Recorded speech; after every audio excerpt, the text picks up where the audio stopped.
Salam sejahtera, terima kasih karena bersama dengan saya di Nazilin Unity Channel. Akhirnya SPRM melalui Ketua Pengarahnya Azam Baki bersuara berkait dengan tindakan-tindakan yang ramai tak suka.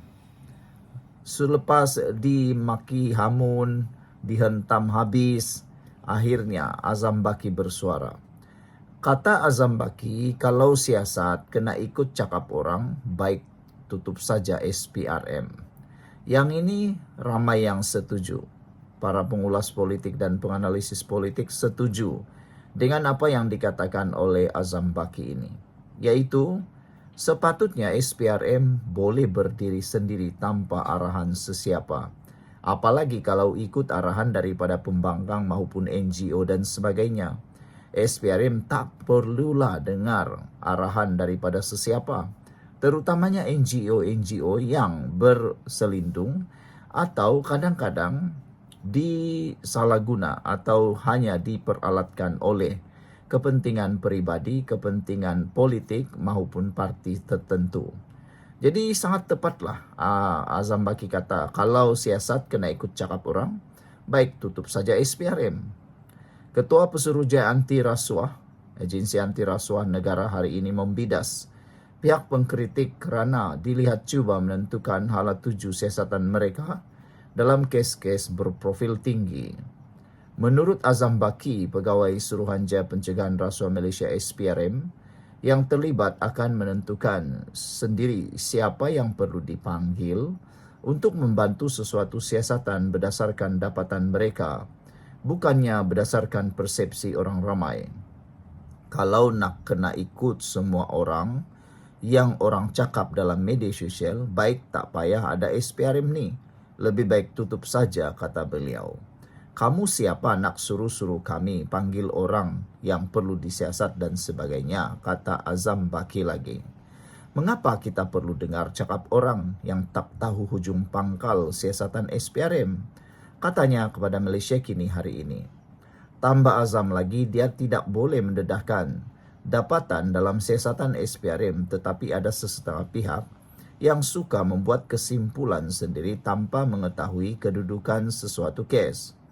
Katanya, siapa yang akan dipanggil untuk memberi keterangan bergantung kepada keperluan siasatan dan tidak mengambil kira sama ada orang itu ahli politik atau sesiapa sahaja. Tak kiralah dia tu Teresa Kok atau siapa. SPRM siasat berdasarkan undang-undang, katanya lagi. Baru-baru ini muncul pihak tertentu yang mendesak SPRM memanggil Kok untuk diambil keterangan dalam siasatan agensi terbabit terhadap bekas pembantu politik ahli parlimen seputih berkenan. Awal bulan ini, SPRM menahan 2 bekas kaki tangan Kok yang menguruskan hal keuangan serta dana pusat khidmatnya sebelum meletak jawatan tahun lalu. Mereka direman sebagai sebahagian daripada siasatan berhubung dakwaan rasuah dalam pembekalan papan pintar interaktif untuk beberapa sekolah di Kuala Lumpur. Kok sejak itu menjarakkan dirinya daripada kes itu dan menegaskan dia tidak ada kaitan dengan penahatan SPRM. Berikutan itu, beberapa pihak menimbulkan persoalan mengapa SPRM tidak menyiasat pemimpin DAP terbabit bersama bekas pegawainya. Antara yang membuat desakan itu termasuklah Presiden Parti Pribumi Perkasa Malaysia Putra Ibrahim Ali yang percaya Kok telah melakukan kesalahan di bawah Akta SPRM apabila gagal melaporkan bekas pegawainya kepada pihak berkuasa.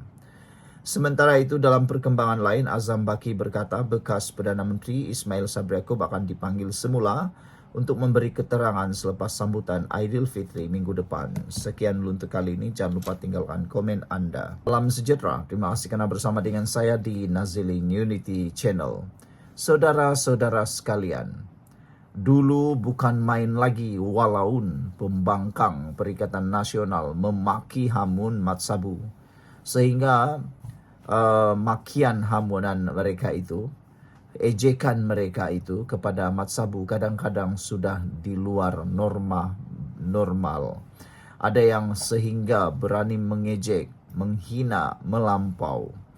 Sehingga ada juga tulisan, lukisan yang Ditulis oleh seorang kartunis yang cukup terkenal, juga mengejek Mat Sabu.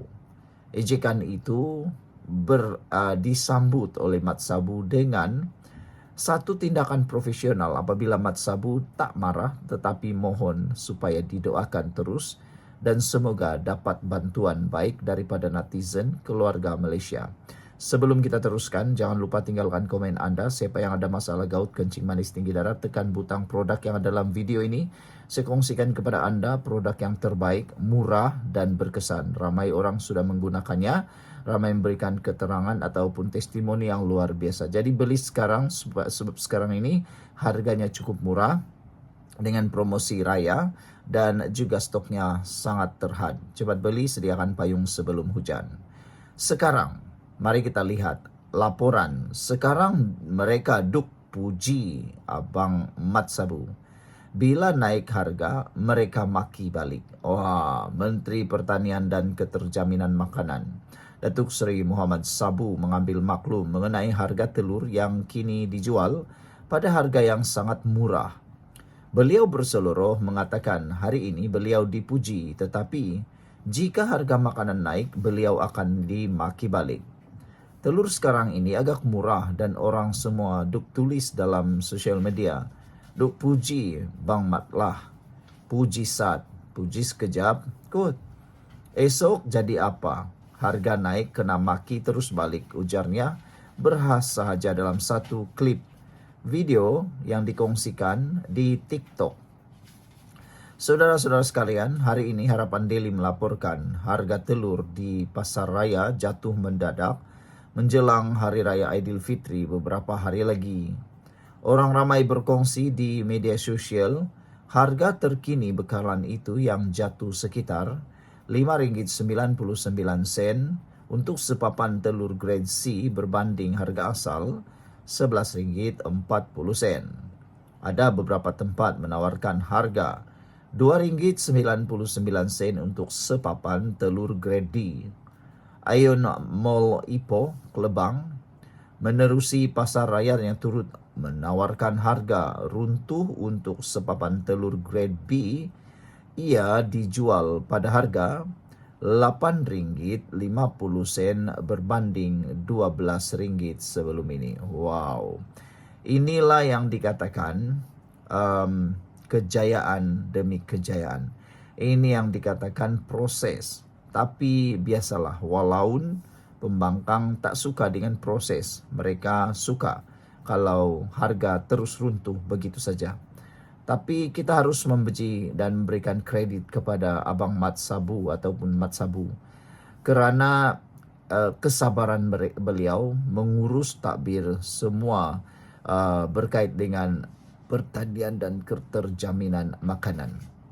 Semuanya berjalan lancar, bahkan akhirnya terbukti perancangan demi perancangan kini berjaya. Semoga walaupun berhenti dan mengurangkan kejian dan juga maki hamun balik kepada Mat Sabu selepas ini. Kita jumpa lagi. Bye-bye. Salam sejahtera. Terima kasih karena bersama dengan saya di Naziling Unity Channel. Adakah dengan pendedahan ini Samsuri akan dipertanggungjawabkan dan seterusnya akan dipecat oleh PAS? Ataukah Mahathir yang perlu memecatkan dirinya sendiri dan letak jawatan? SG4, kawasan ekonomi yang dibentuk untuk kerjasama antara 4 buah negeri dipimpin oleh PAS. Tetapi nampaknya SG4 tiada perubahan signifikan walaupun telah menggunakan khidmat Tun Mahathir Mohamad sebagai penasihat. Dijangka kononnya dengan adanya Mahathir mampu menarik pelaburan berbilion-bilion. Tapi apa yang jadi entahlah. Nampaknya Mahathir pun sudah tidak punya aura seperti dahulu lagi. Itulah yang dimaksudkan oleh netizen. Tun Mahathir memang tak relevan lagi dalam dunia politik, kata mereka. Hari ini penganalisis berkata, gara-gara bonus bantuan pusat telah mencalarkan image SG4. Sebelum kita teruskan ulasan kali ini, jangan lupa tinggalkan komen Anda pada pendapat Anda. Patutkah Mahathir haruslah berhenti sudah dalam dunia politik? Kerana sekarang ini auranya sudah tidak ada lagi. telah mencalarkan kredibiliti SG4 dan juga yang dicalon-calonkan sebagai Perdana Menteri ini, yaitu Dr. Syam, Menteri Besar Terengganu. Kata penganalisis, bantuan pusat mencalar imej SG4. Taufik Yakub dari Universiti Malaya berkata SG4 sering digembar-gemburkan, berupaya melonjakkan ekonomi selain dianggap model pemerintahan terbaik. Dua penganalisis mendakwa imej 4 negeri ditakbir Perikatan Nasional PN atau SG4 sedikit tercalar apabila Putrajaya membiayai bantuan khas kewangan Aidilfitri kepada 14,000 pegawai awam Terengganu. Taufik Yakub dari Universiti Malaya berkata sebelum ini pentadbiran Perikatan Nasional PN yang diketuai PAS di Terengganu, Kedah, Kelantan dan Perlis sering digembar-gemburkan berupaya melonjakkan ekonomi selain dianggap model pemerintahan terbaik. Namun Taufik berkata, pembayaran bonus Aidilfitri kepada Kerajaan Terengganu oleh Kerajaan Pusat memperlihatkan kelemahan pentadbiran Menteri Besar Ahmad Samsuri Mokhtar walaupun cuba menggunakan hujah ia adalah wang royalti petroleum milik negeri. Samsuri bukan calang-calang latar belakangnya dan digembar-gemburkan sebagai bakal calon Perdana Menteri daripada PAS. Negeri lain yang tidak bergantung kepada hasil petroleum pun masih mampu memberi sagu hati perayaan kepada kaki tangan. Mereka perlu mengubah corak pentadbiran supaya lebih berkesan selepas ini, katanya kepada FMT, mempersoalkan peranan GLC Terengganu menyumbang hasil kepada negeri itu untuk disalurkan semula kepada warganya. Taufik berkata, anak syarikat kerajaan negeri seharusnya mampu memberi hasil kepada kerajaan negeri dan menjadi sumber kewangan kepada pentadbirannya. Tetapi kenapa keuntungan GLC tidak boleh membantu dalam hal ini? Jika guna alasan bonus raya itu, duit royalti pun negeri sepatutnya mempunyai kekuatan kewangan daripada pelbagai sumber lain juga dan simpanan untuk pelbagai perbelanjaan masa depan. Kelmarin Exco Terengganu Azman Ibrahim menafikan dakwaan kelemahan pengurusan kewangan negeri itu sehingga Putrajaya perlu membayar bonus penjawat awam kerajaan terbabit. Beliau turut menegaskan pentadbiran Samsuri bukan bergantung sepenuhnya kepada royalti hasil minyak untuk membayarnya, sebaliknya hanya menuntut hak kerajaan negeri. Sementara itu, Fellow Majlis Profesor Negara Azmi Hassan yang senada dengan Taufik turut membangkitkan sama ada wujud kelemahan dalam pengurusan pentadbiran Terengganu atau kekurangan strategi oleh negeri SG4 untuk menambah pendapatan. Mungkin mereka tidak buat perancangan rapi atau tiada audit. Ini mendukacitakan kerana sepatutnya peluang mentadbir harus digunakan membuktikan kemampuan mengurus negeri dan seterusnya negara. Tetapi peluang itu tidak digunakan sehingga perkara semudah itu yang tidak memakan belanja besar pun mereka tak mampu. Katanya merujuk bantuan bonus raya kepada penjawat awam Terengganu membabitkan perbelanjaan 7 juta ringgit. Sekian dulu untuk kali ini. Jangan lupa tinggalkan komen anda.